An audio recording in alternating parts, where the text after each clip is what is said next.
اب آتے ہیں ان دونوں صبر کو تھوڑا سا ڈیفائن کرتے ہیں. ایک نفسانی خواہشات، گناہ کا جی چاہتا ہے، کیونکہ نفس ہے نا وہ تو ہر وقت موج مستی چاہتا ہے، وہ تو ہر وقت چاہتا ہے جناب بس یہ بھی کام کر لوں وہ بھی کر لوں. اب مجھے یہ دیکھنا ہے کہ میرا یہ کام اللہ کو راضی کرے گا یا رب کو ناراض کر دے گا. لیکن جو نفسانی خواہشات پر صبر کرتا ہے نا، گناہ سے اپنے آپ کو بچاتا ہے، قرآن کیا کہتا ہے؟ وَأَمَّا مَنْ خَافَ مَقَامَ رَبِّهِ وَنَهَى النَّفْسَ عَنِ الْهَوَىٰ فَإِنَّ الْجَنَّةَ هِيَ الْمَأْوَىٰ. اور رہا وہ جو اپنے رب کے حضور کھڑے ہونے سے ڈرا اور نفس کو خواہش سے روکا تو بے شک جنت ہی اس کا ٹھکانہ. دل چاہ رہا ہے، شیطان کہہ رہا ہے کر لے، کوئی دیکھنے والا نہیں، تو علاقہ بھی چینج کر لیا، شہر بھی تبدیل ہو گیا، nobody here to watch you، مگر اللہ دیکھ رہا ہے. اچھا نارملی اگر غور کریں گناہ کرتے کیوں ہیں؟ جتنے بھی گناہ ہیں، what ever the list of گناہ اٹھائیے، کوئی شراب پیتا ہے، کوئی بدکاری کرتا ہے، معاذ اللہ کوئی جوا کھیلتا ہے، کوئی جناب بے حیائی کرتا ہے، گندی چیزیں دیکھتا ہے یا جھوٹ بولتا ہے، واٹ ایور، ان تمام گناہوں میں تھوڑی سی لذت ہے، ٹیسٹ. ٹھیک ہے، غیبت میں بھی ٹیسٹ ہے، بلکہ کتابوں میں آیا کہ غیبت میں شراب سے بھی زیادہ مزہ ہے، جبھی تو بندہ چھوڑتا نہیں ہے. اچھا لیکن یہ تمام ٹیسٹ میں ایک بڑی اہم بات اب میں کہنے جا رہا ہوں. یہ بزرگ نے بڑی کمال کی ون لائنر ہمیں دے دیا ہے. وہ کہتے ہیں کبھی بھی لذت کے بھی ایک گناہ مت کرنا، کیونکہ لذت ختم ہو جائے گی، گناہ کا جواب اور پنشمنٹ باقی رہ جائے گی. اب آپ اس فارمولے کو سامنے رکھیں کہ جب بھی ہم گناہ کرتے ہیں فیو منٹس یا فیو آورز کی ایک انجوائمنٹ ہے، آفٹر دیٹ انجوائمنٹ ختم، مگر اس کا جواب باقی ہے، عذاب باقی ہے، اللہ نہ کرے اللہ ناراض ہوا تو پنشمنٹ باقی ہے. تو کیا فرمایا؟ انجوائمنٹ کے لیے گناہ مت کرنا، انجوائمنٹ ختم ہو جائے گی، عذاب باقی رہ جائے گا. اور اگلا سینٹنس کتنا خوبصورت ہے، فرماتے ہیں کبھی بھی تکلیف کی وجہ سے نیکی مت چھوڑنا، تکلیف ختم ہو جائے گی، اجر باقی رہ جائے گا. اب مثال دیتا ہوں، اس کی 2-3 ایگزامپل سمجھیے. گناہ کی ایگزامپل تو آپ سمجھ گئے کہ کوئی بھی تھوڑی دیر کا گناہ کرتا ہے، لذت پاتا ہے، وہ گناہ ختم، عذاب باقی. اب نیکی میں کیا ہوتا ہے؟ فجر کے لیے اٹھنا، نیند آ رہی ہے، دل نہیں چاہ رہا، آپ اٹھے، آپ نے وضو کیا، فجر پڑھا، وہ اٹھنے کی تکلیف تو ختم ہو گئی نا، واپس سونا تو سو جائیے، مگر فجر کا اجر اور ثواب باقی رہ گیا ہے. رمضان کے روزے ڈیفیکلٹ ہیں، لیکن افطار کے بعد تکلیف ختم ہو جاتی ہے، ہم کھاتے پیتے ہیں، موج کرتے ہیں، مگر ثواب باقی رہ جاتا ہے. کبھی کبھی آپ کو کوئی مسجد کے میں بلاتا ہے، یار چلو بھائی بیان ہو رہا ہے، اجتماع ہو رہا ہے، کوئی نیکی کی بات ہو رہی ہے، نہیں یار دل نہیں چاہ رہا، آپ آ گئے، آدھے 1 گھنٹہ بیٹھے پھر چلے گئے، وہ آپ کا جو ٹینشن تھا یا پریشر تھا وہ ختم ہو گیا، مگر ثواب باقی رہ گیا. تو اب اس فارمولے کو یاد رکھیے گا، جب بھی گناہ آپ کی طرف آئے نا، آپ سوچیں کتنی دیر کا فائدہ ہے. 1 گھنٹہ دوستوں کے ساتھ بیٹھوں گا، بری باتیں کروں گا، 2 گھنٹے فلم دیکھوں گا، 2 ڈھائی 3 گھنٹے بس. اس کے بعد جواب تو باقی ہے نا، قیامت تک اللہ کو جواب دینا پڑے گا. نہیں یار مجھے انجوائمنٹ کے لیے گناہ نہیں کرنا. اور جب کوئی نیکی کا کام آئے اور آپ کو لگے یار دل نہیں چاہ رہا، مزہ نہیں آ رہا، بوریت ہوگی، چھوڑنا یار، تو بندہ سوچے کتنی دیر کی نیکی، آدھے گھنٹے کی، 1 گھنٹے کی، بس 2 گھنٹے کی، اور ثواب باقی رہ جائے گا. Let's do it. اگر یہ بات سمجھ آ گئی نا آپ کو، تو انشاءاللہ دیکھیے گا گناہ سے بچنا اور نیکیاں کرنا آسان ہو جائے گا. تو اب کیا فرمایا قرآن نے کہ جس نے اپنے نفس کو روکا، کیا خوبصورت آیت ہے، وَأَمَّا مَنْ خَافَ مَقَامَ رَبِّهِ وَنَهَى النَّفْسَ عَنِ الْهَوَىٰ. اب رہا وہ جو اپنے رب کے حضور کھڑے ہونے سے ڈرا اور نفس کو خواہش سے روکا تو بے شک جنت ہی اس کا ٹھکانہ ہے. اور ایک اور جگہ کمال سے فرمایا وَلِمَنْ خَافَ مَقَامَ رَبِّهِ جَنَّتَانِ. مبارک ہو ان کو جو اللہ سے ڈرتے ہیں نا، صبر کرتے ہیں، گناہ نہیں کرتے، رک جاتے ہیں. قرآن کہتا ہے جو اپنے رب کے حضور کھڑے ہونے سے ڈرے اس کے لیے 2 جنتیں ہیں، 1 نہیں 2 جنتیں ہیں. سورہ رحمان کی آیت ہے.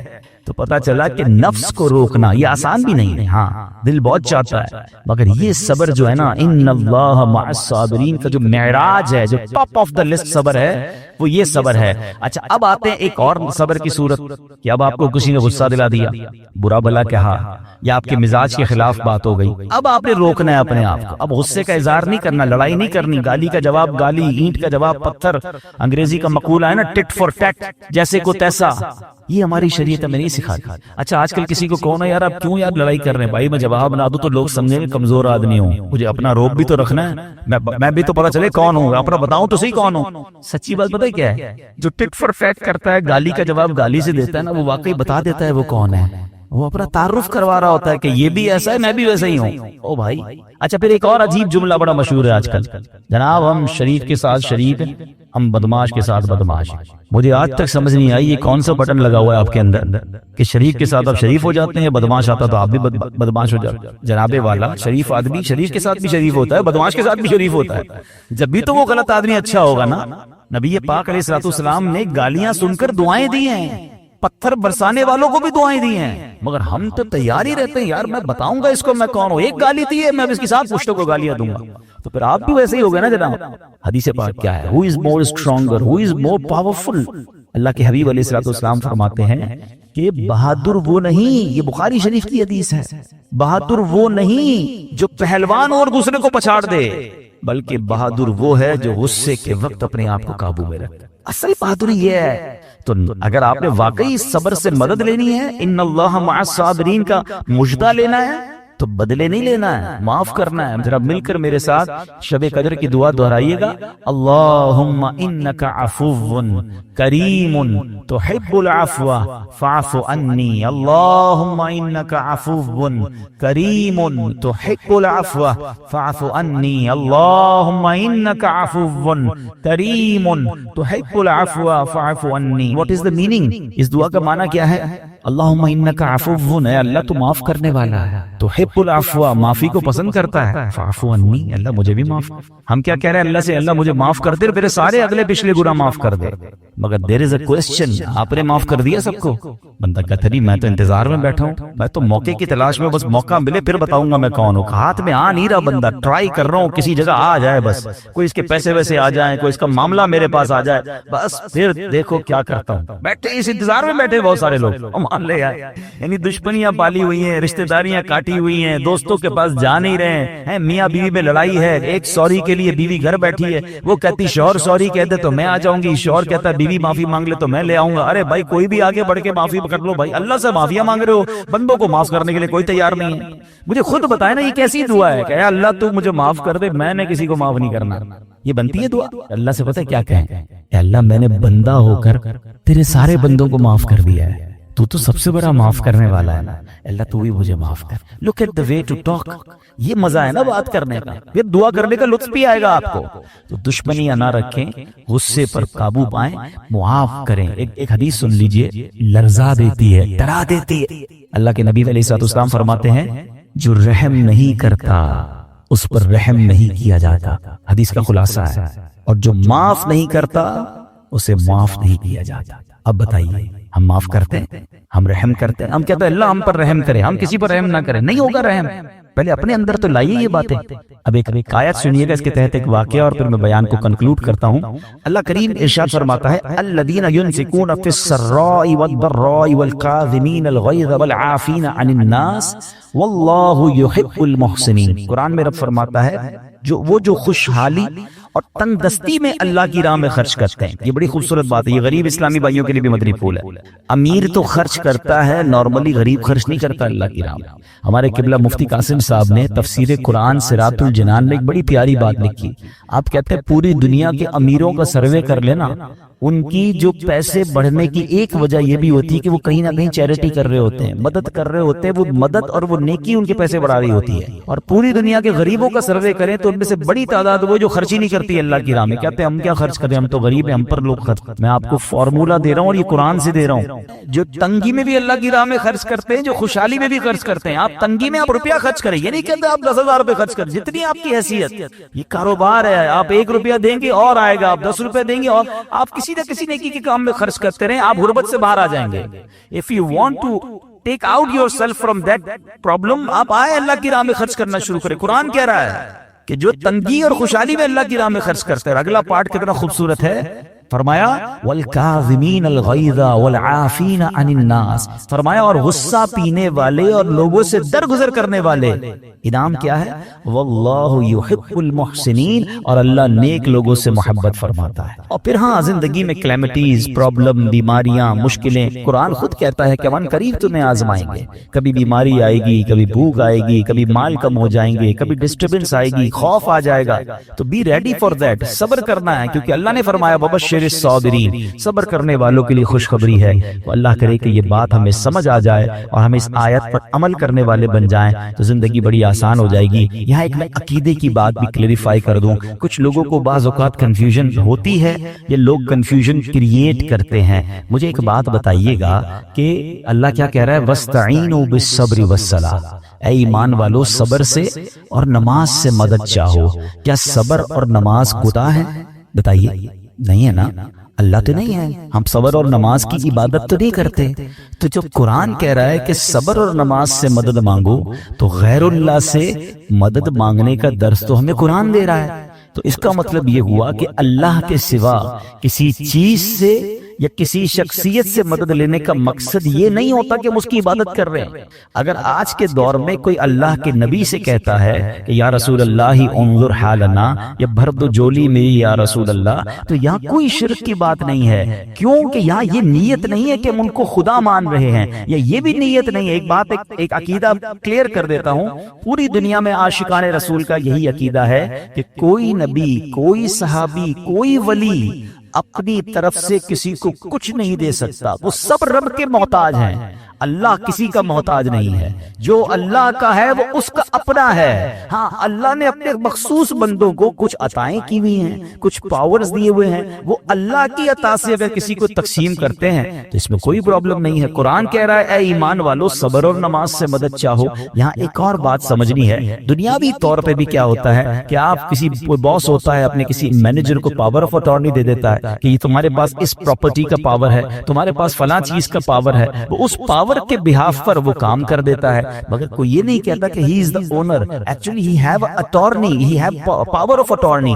بالکل ہمارا بھی عقیدہ یہ ہے کہ اللہ نے اپنے کچھ مخصوص بندوں کو، اپنے پیاروں کو کچھ اختیارات عطا فرمائے ہیں، اور جب وہ ان اختیارات پر عمل کرتے ہیں تو ایکچولی وہ اللہ ہی کی عطا ہے۔ ہاں، دنیا میں اگر کوئی یہ سمجھتا ہے کہ کوئی شخصیت یا کوئی بزرگ یا کوئی اللہ والے اپنی طرف سے دیتے ہیں، رب کا اس میں کوئی دخل نہیں، تو یہ شرک ہے، یہ بات درست نہیں ہے۔ ہمارا سب کا عقیدہ یہ ہے کہ جو کچھ دنیا میں اگر کسی ولی، نبی، صحابی کے پاس ہے وہ رب کا دیا ہوا ہے۔ الحمدللہ رب العالمین، والصلاة والسلام علی خاتم النبیین، اما بعد فاعوذ باللہ من الشیطان الرجیم، بسم اللہ الرحمن الرحیم۔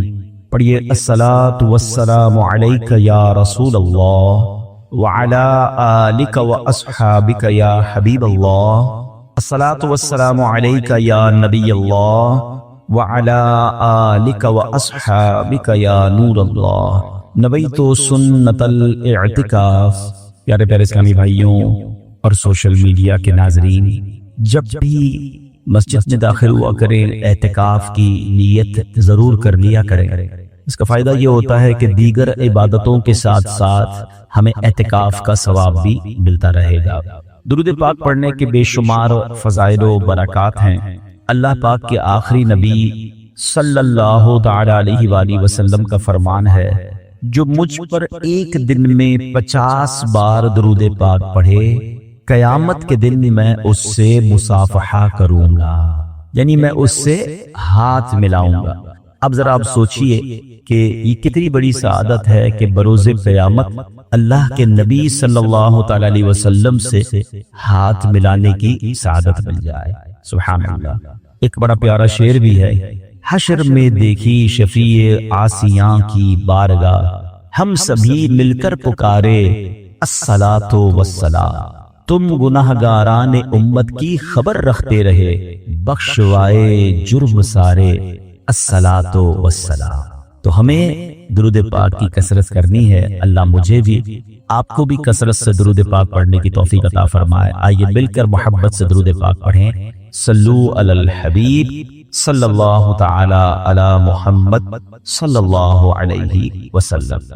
ہم قرآن پاک کی کچھ آیتوں کے بارے میں جانتے ہیں اور کوشش کرتے ہیں کہ قرآن کی باتیں کیا کریں اور قرآن کا درس ہم سمجھا کریں۔ آج قرآن پاک کی کون سی آیت ہے انشاءاللہ غور سے سنتے ہیں۔